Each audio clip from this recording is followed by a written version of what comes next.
This year, 2012, was the Right Year for Children, so it was the 21st anniversary of our government signing the UN Convention on the Rights of the Child.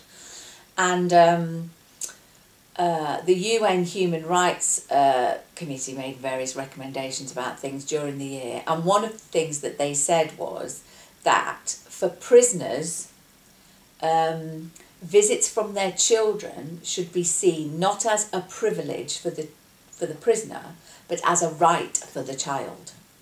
And therefore those visits shouldn't be withdrawn to punish the prisoner for bad behaviour.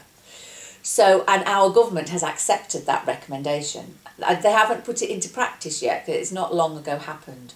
But given the fact that that will also impact on young people who are in prison, and we know that there are far more proportionally black men in prison and black young people and young men in prison than there ought to be. So I think that will really help those people to maintain stronger relationships through the course of whether they're young people with their families or men who've got children and need to maintain those relationships. I think that'll be a really positive thing, which should impact on everybody, but because of the proportions, particularly impact on black families. So that's a good thing, providing it's properly implemented by the prison system, etc.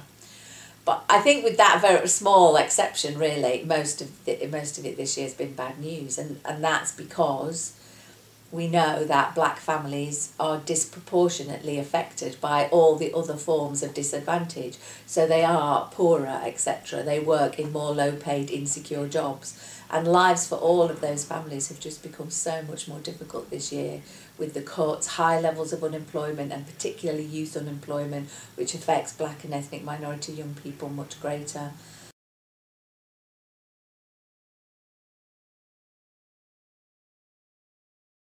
I mean, we hope that in time that will have an impact, but lots of head teachers tell us that the pupil premium isn't replacing the targeted money that used to go into local authorities and into education.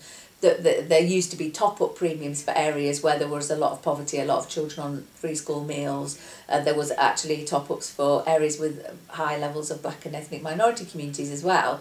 And the government has swept all those away and has also ended ring fencing with the local authority budgets, ended ring fencing. So quite a lot of the early intervention support type activities that have been taking place, particularly with black and ethnic minority, but other disadvantaged communities too. So things that the police were doing in communities, for instance, things that children's social care were doing in communities, the notion is now these things can't be afforded. The voluntary sector hasn't been able to step in because it's been subject to more proportionate cuts than the public sector.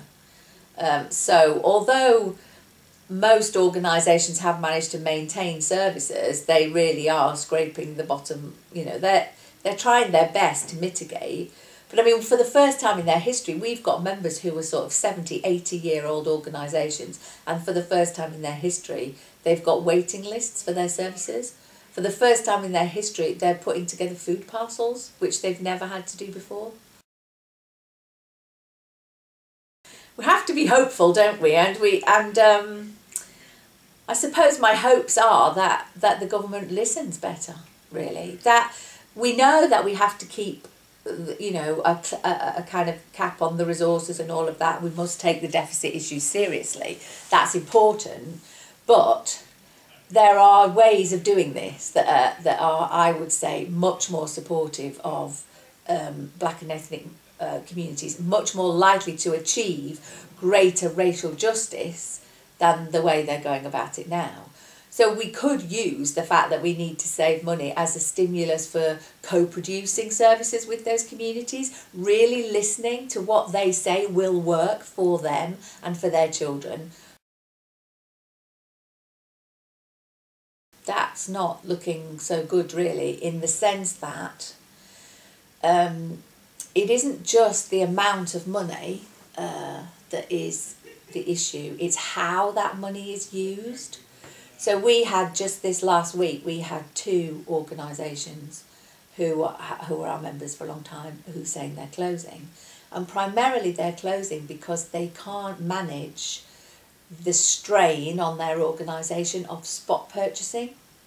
So one of them is an organisation who does assessments, social work assessments, residential assessments for families with very complex needs to see if children can stay safely with their parents.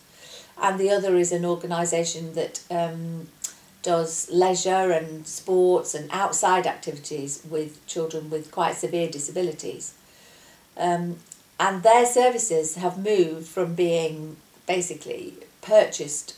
They've moved from being supported by their a range of local authorities to having a spot purchasing regime where individual children are identified and a package of support is purchased on an ad hoc basis for that child.